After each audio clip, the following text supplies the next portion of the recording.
Hello, everyone, and welcome to the Future Space. I'm your host, Daniel Fox. Our guest today is Eileen Collins. Eileen was the first woman pilot and commander of the space shuttle. She flew 4 times in space, visited the old Russian Space Station MIR, and the current International Space Station. Eileen commanded the flight that deployed the Chandra X-Ray Observatory, and prior to the astronaut program was an Air Force pilot. Eileen, welcome to the future of space. Thank you. It's great to be talking with you today. I'm always grateful for the time that my guests are giving me, and I can't wait to start with my usual 2 questions. For someone who's been to space and was an Air Force pilot and has had plenty of time to reflect on the experience, what would be for you 3 words that capture the essence of space? So that is a great question, and I think back to an Air Force general that I had met back in the early 1990s. He came to the astronaut office at Johnson Space Center and said, "I want one or two of you to come back and work for me. I want somebody who's been there." That didn't make any sense to me at the time because I didn't think you needed to have been there to really understand space. But I have a different feeling about it now, that because I've been there, I think that changes the essence of how I think about space.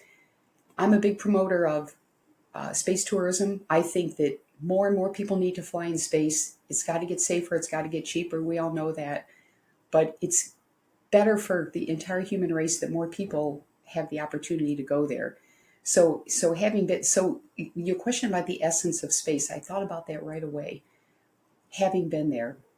So my first question, or my first, I would say, thought about a word, which is hard to have a word.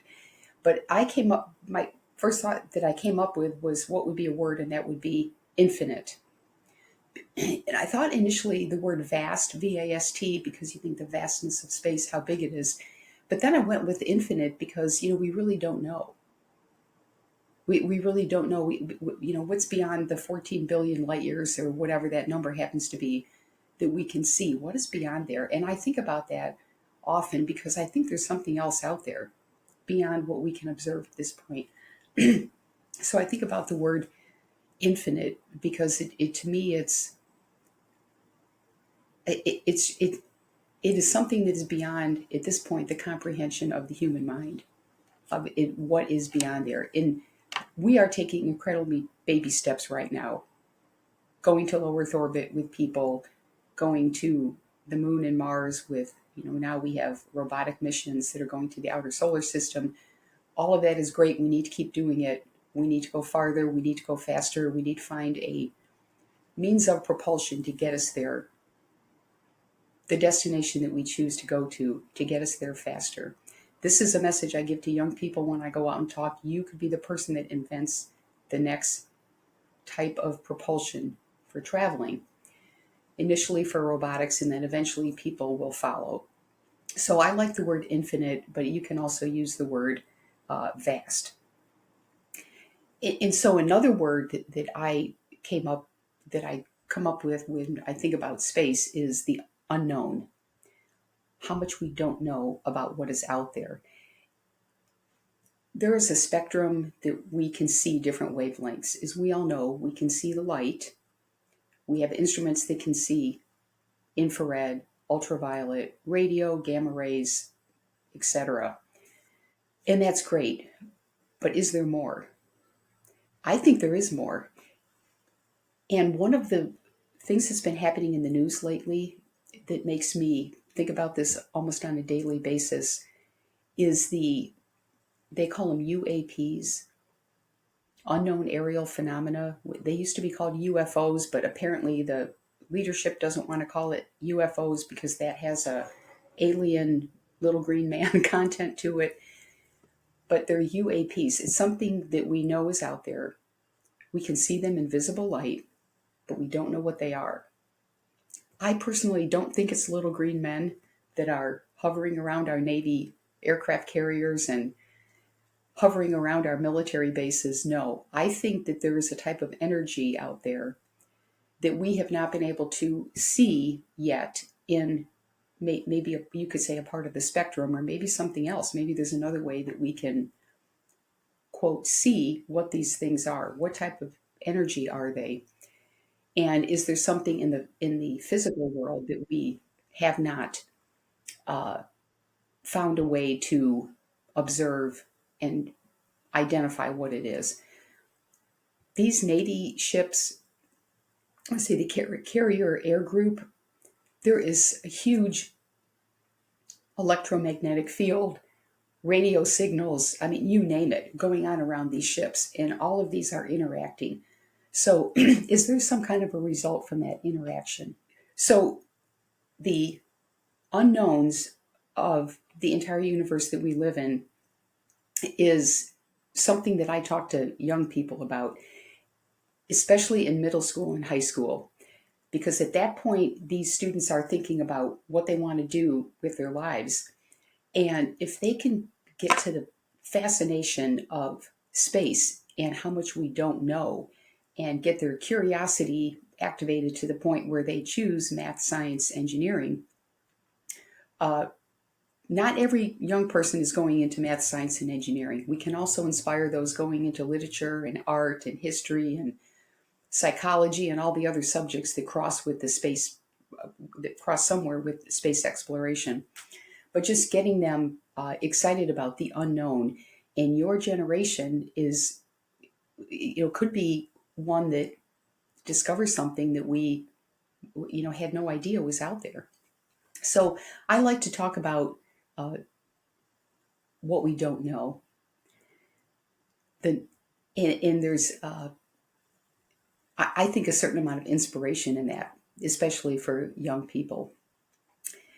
And there's other words that I thought about when you asked me the question, words like dark, space is dark. But, I don't like that because that's not very inspirational. So I'm going to maybe toss that one out and think, when I hear the word space, what comes after it is exploration, space exploration. So I think that would be my third word, exploration, which kind of overlaps with, I mentioned the infinite and the unknown, but exploring, that's what you do when there's an unknown out there, basic human curiosity. And maybe you could also say the word curiosity. All of those, I think, define space, and they inspire the human spirit. When you're talking about the unknown, some of the thoughts that were going into my mind, and often I use that analogy, that if you ask to someone without any knowledge to describe what is the most important on Earth, right? They would tell you, well, you have the water, you have the mountains, you have the tangible and what they see, not knowing that the most important thing on the planet is the invisible, the atmosphere, the air, the molecules that are just necessary for life. That is actually unseen unless you have the instruments and the knowledge to perceive it. And I personally believe that the nature on Earth is no different than the nature in the universe, right? Why would nature create something different on the planet when these dynamics are actually work exactly the same but at different scales in the universe? So when we look at space, we think of it as this emptiness, vast, with these remote molecules, right? The molecules of these planets, and we think of the dark, the what we don't see as empty space.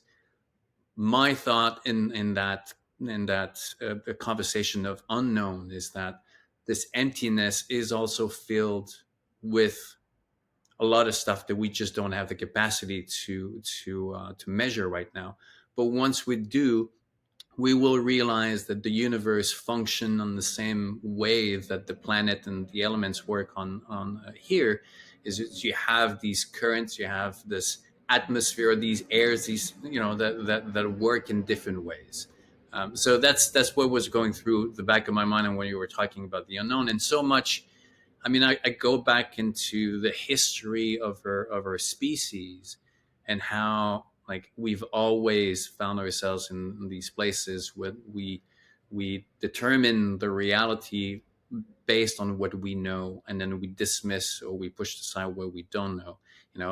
I've been spending a lot of time on the water recently, Northwest Passage, and these remote destinations, and I remember these old maps, ocean maps, and they were drawing monsters, left and right on the map, because they could not explain what they were seeing.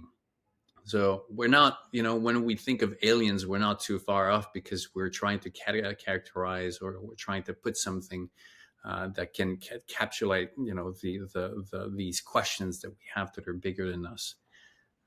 But yeah, so do you want to add anything, or we?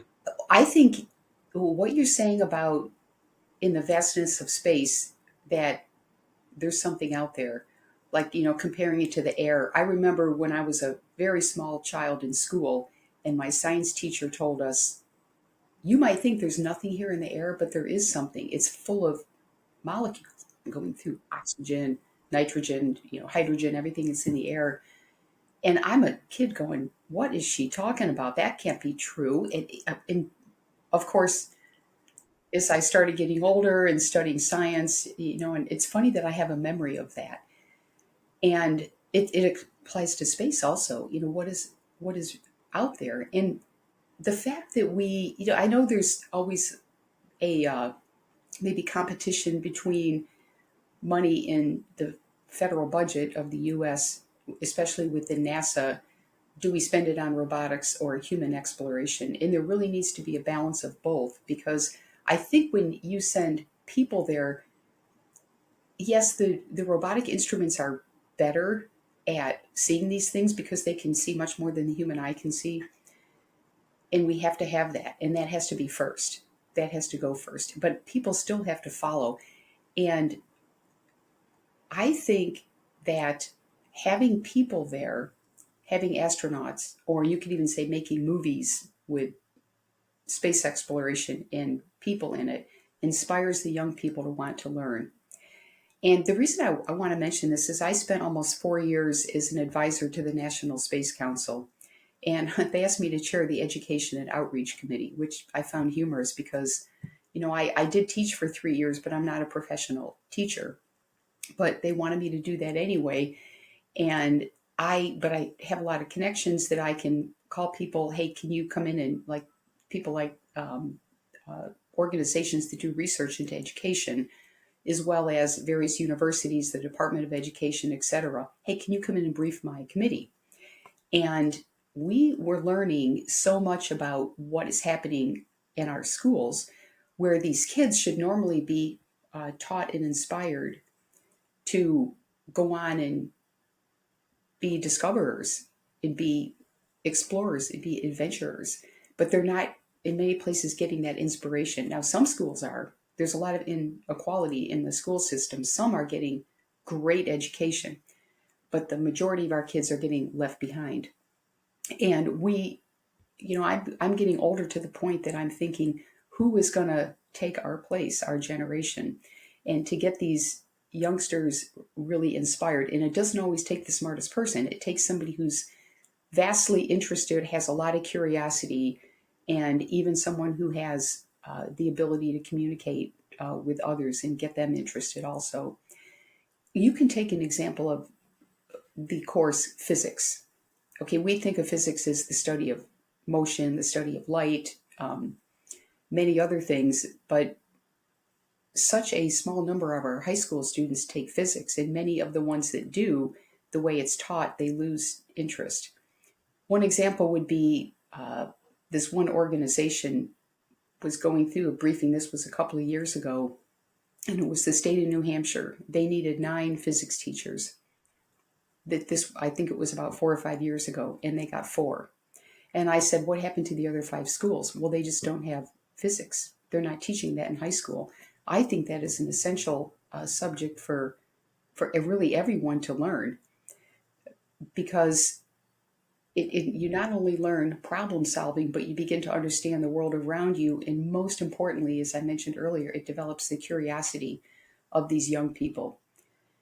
And I want to mention another problem in our schools, and this is this is in the universities. The number of students that sign up in their freshman year for engineering is actually pretty decent. We have a good number of students that sign up, but the dropout rate is ridiculously high. So we did some research into this. Some colleges are doing very good. Arizona State University, Georgia Tech had programs to keep their students from dropping out of engineering, but many other schools just let them drop out. And I think this includes science also. Maybe not science as much, but I think more in the engineering, the people that are actually going to be building our future satellites, building the instruments, and understanding how we're going to be doing observations and exploring. We've got to have these people in the pipeline for the future. And another thing I want to say about that, the smartest people are not necessarily the only ones that you want. There's some people that take longer to learn, but when they get it through and through, but it takes them longer. Those are the ones that are leaving. They're not getting A's, they're not getting B's. Oh, I got a C in physics, for example. I got a C, and so they quit, and I'm going to go somewhere where I can get A's. And to me, that's a tragedy because we're losing creativity. Even if you may not be an A student in your basic engineering courses, you might be a really creative person. One of my favorite quotes goes way back, that I've remembered this for decades, and it was said by Albert Einstein. He once said, imagination is more important than knowledge. And I reflect on that. Knowledge is very important, right? And he knew that. But he said imagination is more important. And I agree with that. Because when you can imagine something, what's possible. And what a great world we would have if we had teachers and professors that wouldn't let their students drop out. Said, no, you're good, just stick it out. And what if we had young people that chose to be physics teachers? Maybe they're not the smartest person in the world. Well, your students aren't going to be the smartest, probably. You just need to be able to try to inspire them. Because I think the job of a teacher is not really imparting knowledge, but having the students leave the classroom with a huge desire to learn more. And I used to tell my students that in the few years that I taught math, they'd always say to me, ma'am, why do we need to know this? I'm never going to use this, calculus, right? Why do I need to know this? And I didn't have an answer for them initially, but I do now. I mean, after I thought about the question, the answer is it's about problem solving. And too many people run away from their problems. They're scared of their problems. They run away. Maybe I'm going to go have a drink or play video games or hang out with my friends, which is okay to do those things. But you need to face every problem as a challenge. Like, oh yeah, there's a solution to this. I know I can do this. And I think that this is one of the things you learn in math and science. So I have gotten way off the subject, but this is, I want to get back to stick with the future of space. But I can't help but think the future is our kids. We have got to get them inspired. Oh, and one other thing to say about that is movies. You can say Hollywood, but it's not just Hollywood today. But movies, films, Netflix program, whatever, Amazon, Netflix programs. In movies, things like Star Wars that inspired me. Okay, that sounds really corny and crazy, but there's something about the inspiration that the average person gets from watching what the universe could be like when we go there. Maybe there's other people out there. Maybe there's, planets with life. I would like to know the answer to that. And then our young people that watch these movies, maybe they'll choose. Maybe they'll choose to be a pilot. Maybe they'll choose to be a physicist. We just don't want them to drop out. It really is a tragedy at the high dropout rate. And I really think the solution to getting the kids, not only to choose, but to stay in there lies with each school and university and each teacher. Many teachers and professors are like, hey, you're getting C's, we don't really want you. Go somewhere else. No, that's not the right answer.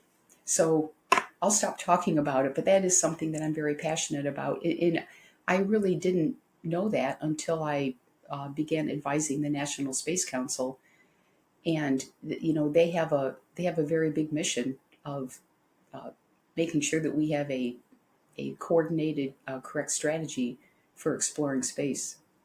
The couple words that the word. Sorry for the long. No, no, no, no, no. But that's what I I love about these conversations is that these are all wrapped into what space and in these new um, destinations represent, because it's not about the destination, it's about the human story, and we'll get back to that. It's about how do we process forward as a species, right? We look back into our past, and 100 years ago we thought the world was like this, and here we are today. They thought that the world was ending 100 years ago, we think the world is ending today. Like it's the challenges are always there, but the power that you have is how can you craft that dialogue, the narrative, that approach. And challenges apart, life is messy by design, right? The life is inherently built on tension and disruptions because it wants evolution.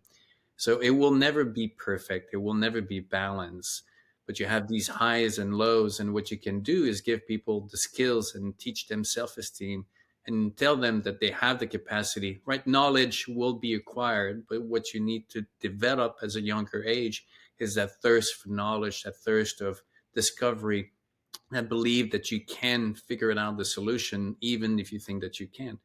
But so the two words that were like everything that you were talking about for me kind of like almost be reduced to these two words. And one of it is that the physicality of life, right? There's a big difference between studying things, looking at things, coming up with theories about things, and or like even training in a simulated environment as a pilot. But then there's the physicality of what they represent, right? Going to space, we can talk about it, we can do all kinds of stuff, but until you find yourself over there, and in and the physicality also involves a certain vulnerability of your body experiences something that it hasn't experienced, and it has to process, and the emotions come in. We saw William Shatner coming down and having to really kind of process the experience. And here is someone who is trained on capturing the emotion of the moment and just being a conduit. So physicality. Before the beginning of the interview, we're talking about the total solar eclipse that's coming. Well, the annular solar eclipse that's coming up, and the one next year. And I was sharing with you how, like, the difference between 99% and 100% is almost night and day, because one of them just like takes you so like hard, and just like looking around and see the world is falling apart. So the physicality. And then the other one is the reciprocity with our world, right? We don't exist separated from our world. Our body is basically this giant creature of senses that only exists because there's something to sense, there's something to see, there's something to smell. And unfortunately, I think that with the advancement of the modern way of thinking, we have separated ourselves from this environment. We are running parallel to it, and we're trying to study it, but we forget that reciprocity. So visiting these places or being immersed so that you can see these connections. When I take there's some debates right now about having Antarctica being closed off to tourism because, oh, it's the last of the remote places. And I'm like, absolutely no. You want actually to create the framework and the structure to do it properly, but you want to grab people and have it experience so that when they, that, the Jacques Cousteau said, people care about things that they love. And how do you love things is because you experience them. So, leaving space, the same thing, right? We don't want yes, right now it's accessible only for people the high means, but planes was the same thing before. Any cars were the same thing. Any way of mobility has always had these arches of development. But you want to have more and more people experiencing these places so that they can develop the exposure and the knowledge and that physicality that we're talking, so that they can, that becomes that spark. And So physicality, the reciprocity, so that they can experience, and in the education, I think that for so long we've forgotten that aspect. We focus more on the knowledge, but then we don't develop the root of that inspiration, so that they can create that inspiration. Eileen, just the all I think all this, there's an underlying theme, and it also connected to the second question that I asked. The space, back in when you started in the space, there was a military story of space, there was a politics story of going to space, and then there was the science story and the technology of going to space. But I think that beyond that, there's a bigger story, and I would like to hear your thoughts about it. What would you, for you, is the human story of going to space? So I could talk about the human side of space for hours and hours and hours, but let me just start with a particular baseline, and then I'll talk about the human side of it. When I think of space today, I think of it as far as the practicality of what we're doing as people here on Earth. I think of it in three different ways. There's civil space, which is NASA, it's the international, it's countries, different space agencies. Civil space, which is about really exploring space and learning about the human body by going to space, learning about the planet Earth by going to space. Civil space exploring. Then there is commercial space, and that is those people that are going there with their companies, their businesses, because they want to make a profit. And that's going to have to happen if we're going to really get out there and explore space. We've got to have that apparatus in the ability to do it and the money behind it to make it happen. You're not going to get all the money from government agencies. It's just not going to be there. It's got to come through businesses and I want to say the commercial side or the private side. And then the third one is military space. And a lot of people, back off from that because they think Star Wars, back Ronald Reagan wanted to have this huge planetary defense system, which people thought, well, that could be used offensively and that's threatening. We don't want to do that. And we certainly don't want to take war to space. We have the Outer Space Treaty that, basically is trying to keep space for peaceful purposes. And I won't get into that other than the fact that almost every country on the planet has signed the Outer Space Treaty, which was 1967. It needs to be updated, but that's a different subject. But the bottom line is we want space to be peaceful. But military space right now is really about protection, being able to protect the assets here on the Earth and our commercial assets in space from being disrupted by a rogue country. And we are so tied to space right now. Our satellites, communication, navigation, you know that. I'm not going to go into it. But somebody could take the whole thing out. I mean, there are ways that could happen. I mean, it could possibly even happen naturally with a coronal mass ejection from the sun, whatever you want to call it. They happen, but they haven't. A really bad one hasn't hit Earth in the last 150 years. Thank you very much. But if one did, we need to have ways to protect. So I think military space is very important. Now, the United States has the Space Force, and that's their purpose, is to train people. And their mission is to equip and train the Space Force assets to be able to protect what we have. And it's mainly protecting civilians. So I think of it that way. So how does your question is essentially the human side of being in space. And I mentioned earlier, more people need to fly in space and have that experience.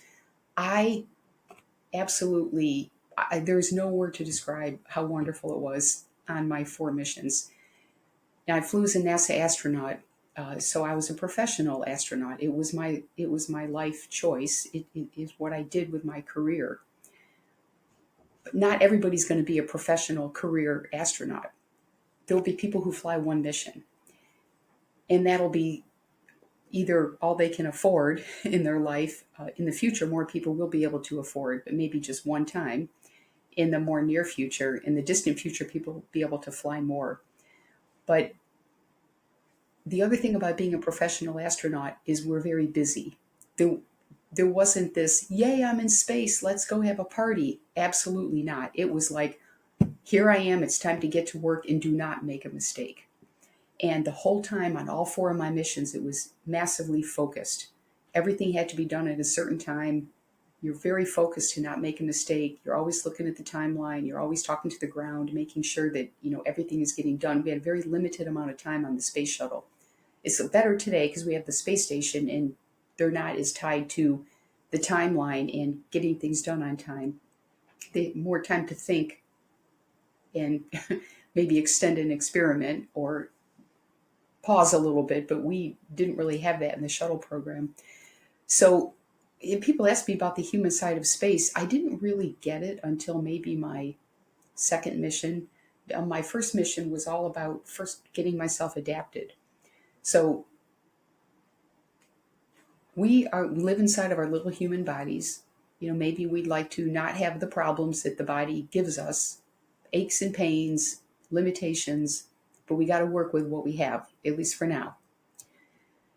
So when I first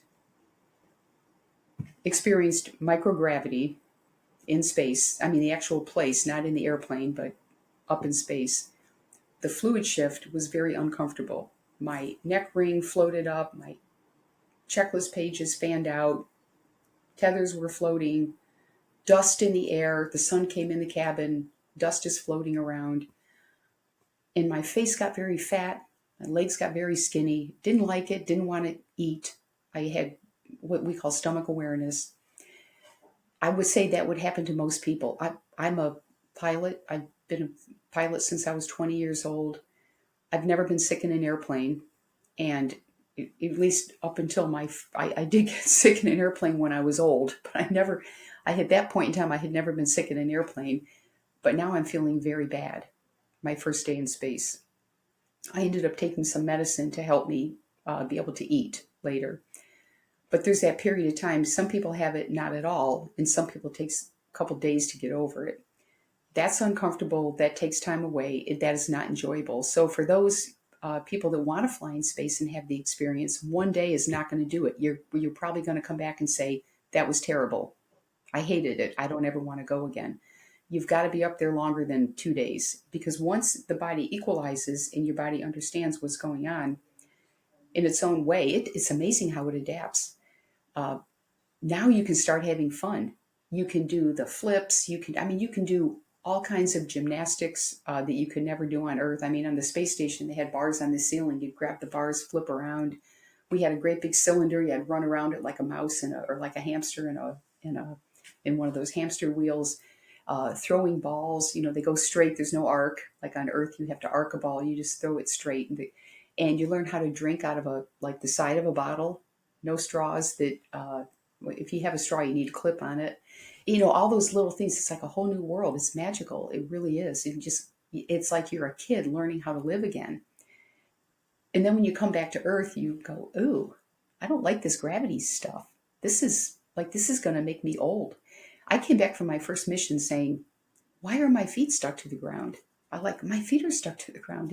And I had only been up at that point 8 days. And after maybe 2 or 3 days, I felt like I was born to be here. This is like natural for the human body. I really felt like I was born to be there.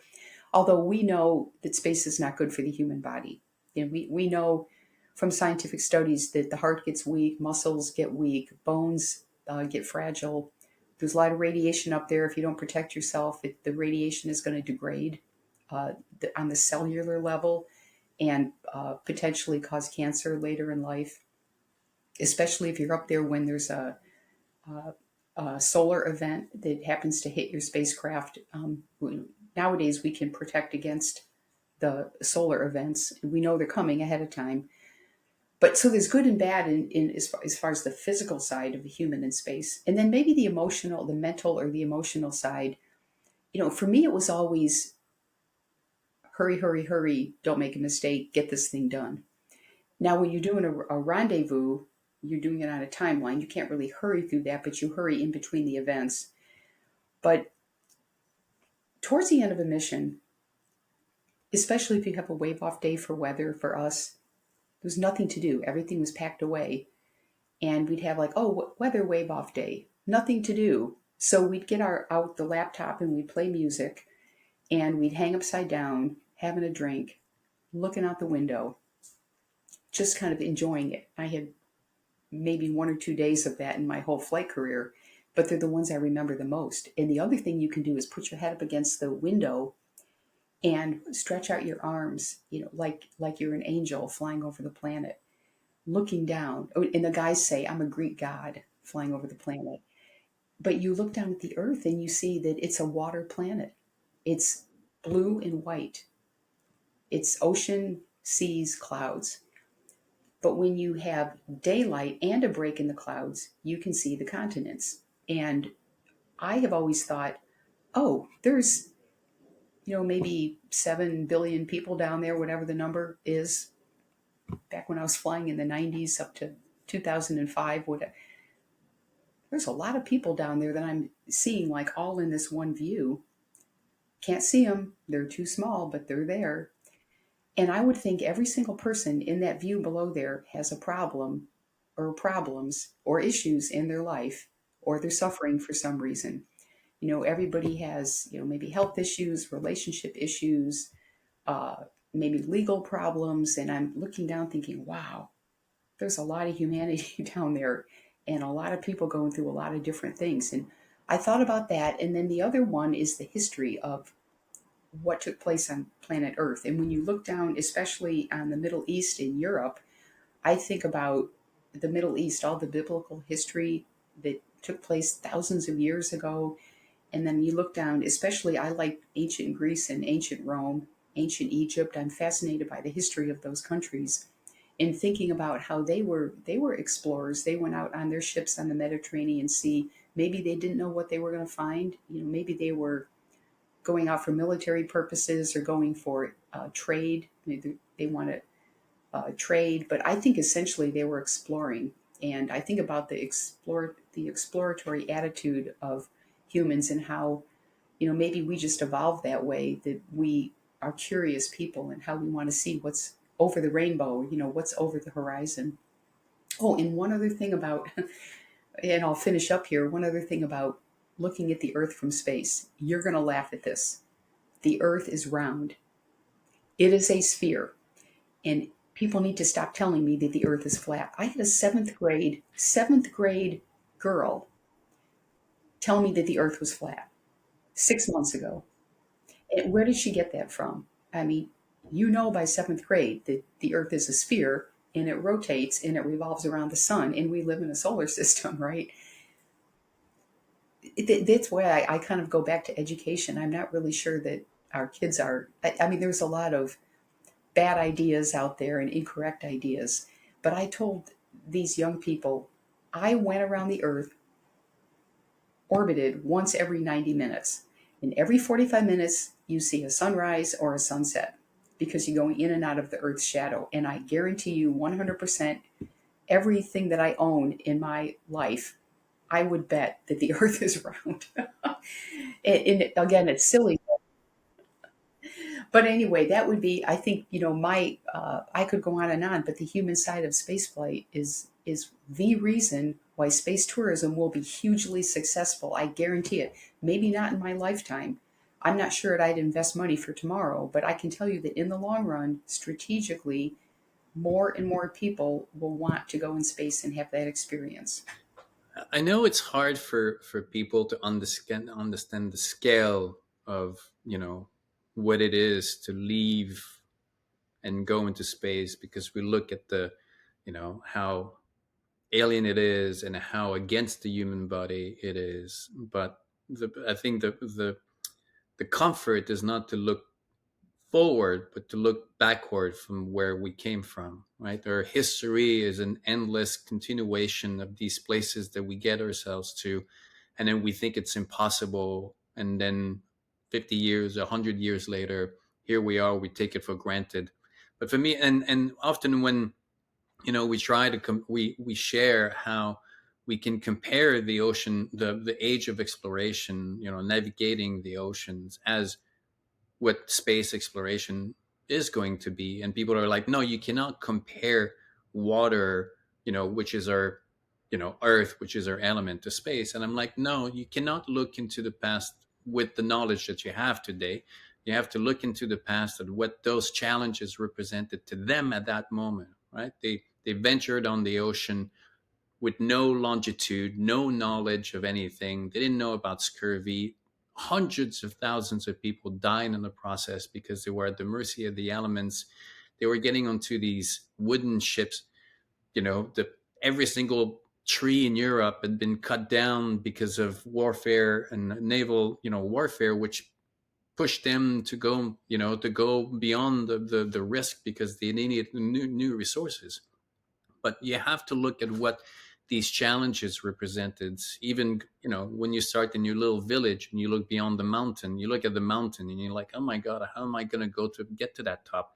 And then at one point you get to that top, you look back, it gives you a sense of perspective, and now you can go on. Space right now for us represents that new element of, this is so big, we don't know, but there's millions of people who wake up every single morning wanting to find these answers. And I would say that there's back in the age of exploration, of ocean exploration, there was a certain naivete of what you thought the world was, because there was a lot of beliefs that were not really on the rational side. But now we look at space with the understanding that we need to protect, we need to study. We have a drone and rovers on Mars that are collecting the information for us, and we're able to assess these new boundaries, without having to physically risk ourselves. Because again, we go back into the time. If you wanted to know the weather in Antarctica in the middle of the winter, the only way that you could do that is to physically go over there and collect the data, and then in the process almost die so many times that you need it several times. Now we can collect all this information so that by the time we do show up, we're not showing blinded. And everything that you were saying about what is the human story for you, like, in the back of my mind, it all came back to that third word that you were saying about space, is exploration, right? It's exploration is what we do. This is one of the reasons why we're one of the most successful, or the successful species on Earth, is because we have been able to create a human story on life's inherent dynamic of pushing, constantly going to places, right? If we look at evolution, we're not who we are today because magically things kind of just appeared. Is this continuation of life pushing the boundaries, trying to trials and errors of what works, what doesn't work, and went from single cell to multi cells, explosion on the Cambrian, and the Neanderthal, the Homo sapien, and here we are today. And that it's not a linear curve; it's just this constant up and down, jagged, and finally, and it continues, right? It really continues, and unfortunately, the reality of stress is part of that evolution, right? If a species is too comfortable, now it becomes more kind of content and will take things for granted. It's that desire to fix things, that little stress that forces you to find the solutions. And where we are today is nothing different than where Europe was 300-400 years ago, where the hygiene, the resources was totally at the brink of collapsing, which gave the incentive for people to find solution, but also the incentive for people to cross an ocean and to go and explore the Americas. Eileen, like, I want to be mindful of your time. I know that we're supposed to be spending an hour together, and I know that, like, even without a bottle of wine and sharing a glass of wine, we could carry the sun for an entire day. But we started with three words that for you capture the essence of space. We've been kind of immersed into the human story and what it is and what it represents. But I also want to end with, and my apologies if I forgot to send you that question, but what would be, with your career as a pilot, as an astronaut, as a teacher, now as a as a source of knowledge and wisdom, what would be Eileen's 3 words of wisdom? There's so many. The first, I don't know if these would be the right answers, but let me just tell you what comes to my head. First of all, humility. Okay, humility is not about being weak. It's about there you can have confident humility where you are a strong person who has your own ideas, you know what you know, your own opinions, but you have to be able to listen. And I think a confident humility is a person who can listen to another person who has different ideas. Maybe they're out in left field somewhere and you like, hey, that's crazy. If you look them in the eye and say, I'm listening, I think that leads to wisdom. Listen, and you don't have to agree with them. You don't have to do anything. The jobs I've been in the past, and I learned this from the Columbia accident, that not everybody was listening. It was same thing was true in the Challenger accident. Not everybody was listening. I mean, maybe they heard, but nothing sunk in. They're like, yeah, whatever. Um, and in fact, I'd recommend for some of your listeners, read the lessons learned from the Challenger and the Columbia accident. And that is a path to wisdom. I think listening is the first that I would say. Um, that goes with humility. Okay. So I mentioned confident humility and, listening that can go along with, maybe that can be a separate word, but I think confident, I think humility is one word, confidence going along with that. I would say another one would be courage. So you can have an idea, but courage is, being able to take the first step. And I think back to how I wanted to be a pilot so bad. I was a teenager, wanted to fly airplanes, but I didn't know a single woman pilot. And really, I had read about women pilots like Amelia Earhart, Jackie Cochran, who started the Women Air Force Service Pilots. I read an entire book on her, and I wanted to be like them. But I didn't know any pilots in my own life that were women. And I think back, it took a lot of courage for me to pick up the phone and call the local fixed base operator and say, can you teach me how to fly? And I was 19 or 20 years old, and I was afraid that they were going to say, no, we don't teach women. I was really afraid of that. And I thought they would just kill my dream right there. But I wanted to fly so bad, I overcame that fear and I called them, and it was completely opposite. It was like, yeah, we'd love to teach you how to fly. Come on up. And, we have simulators, we have instructors, we have Cessna 150s and Cherokee 140s. And it was total, and all it took was that one phone call to overcome that fear. So I'd say courage. And maybe the last word, there's so many. This is connected to wisdom. I would say strength, and not really physical strength, although we all want to go to the gym and lift weights because I think that helps us be healthier overall. But I would say strength in the sense of not giving up. And there's so many times that you can, think back into your life and times that you did give up or that you didn't give up. And maybe that was the right thing to do, maybe it was the wrong thing to do. But when you are older, like me, and, maybe I'm not going to go back to college, maybe I will, but not likely. Um, think back to, decisions that you made, your choice of your major in college, what college you went to, maybe you decided not to go to college, and think back on decisions that you made throughout your life as examples. But I mentioned strength here.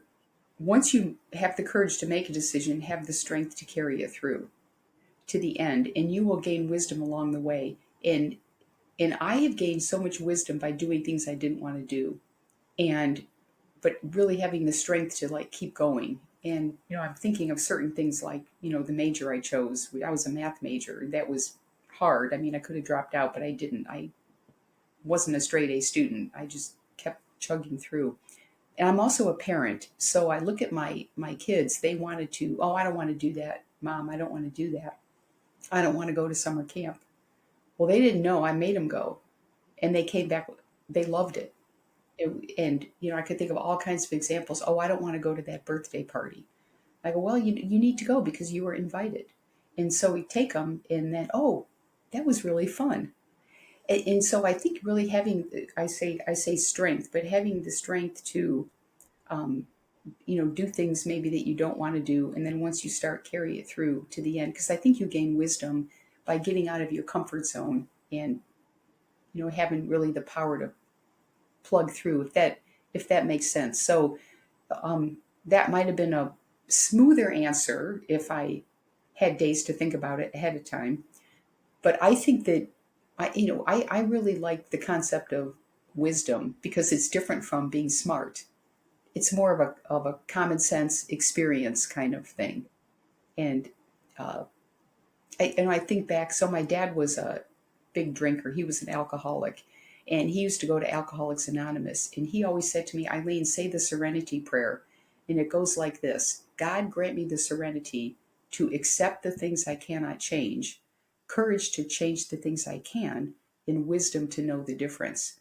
So I think I've got some of my answer came out of that prayer that my dad had hanging up on the wall that helped him get through his struggle with drinking.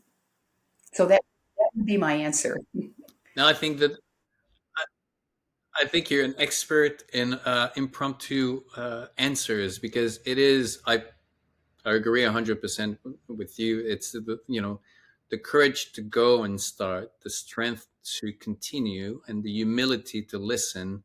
That, for me, these three equal the wisdom, right? We talk about the humility to listen, and you were saying a little bit earlier, looking back on Earth, you realize you have 8 billion people on the planet, and you have 8 billion stories, 8 billion individuals that are waking up in the morning trying to do the best with the baggage, with the knowledge, with the support network that they have. I always say that not everybody is healthy, not everybody is successful, not everybody is rich, not everybody is privileged, but every single person on the planet suffers or has suffered. Suffering, the pain is the big equalizer of the world. And then I don't want to say it in a way that, like, pain should be elevated. It's not that. Is that we, all of us, and we could carry on about, it's part of the human story, and part of what we are is pain is part of our story. And if we can recognize that pain in each of us, so that creates the humility and the understanding. And that's one of the things that I've always, like, even in when I did my solo wilderness expeditions, every time I went to discover these places, my creative process was always to sit, be hosted, stay with the people who lived over there, sit at the table, share a meal with them, and hear their stories, listen to their story. And you realize that at the end of the day, we're all the same. It's all about, we want to be valued, we want to do something that matter, and we want to put food on the table, and we want to give our children a future. Then after that, it becomes complicated. But at the essence of it, this is who we are. So, as you said, the courage, the strength, and the humility, so that you can create that that perspective, that understanding of the world, that complexity, right? That complexity, the reciprocity of the world. So now, thank you. It's been it's been an amazing conversation, and I know we could go on forever, Well, but Daniel, I can tell you're a really good listener. You really are. So that's why you're so good at this. thank you. I love, like, it's. Listen, yes, I'm an artist, I'm a photographer, I'm a writer, but ultimately, like, really, my love in what I do is, and this is one of the reasons why I've always struggled with environmental movements, and a lot of the current narrative is, I'm in love with the human story.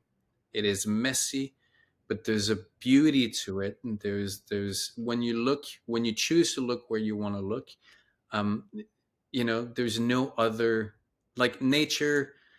I spend enough time in nature. Nature is raw. It's unfair. There's no right or wrong. Either you survive or you don't, and it's rough and it's in your face.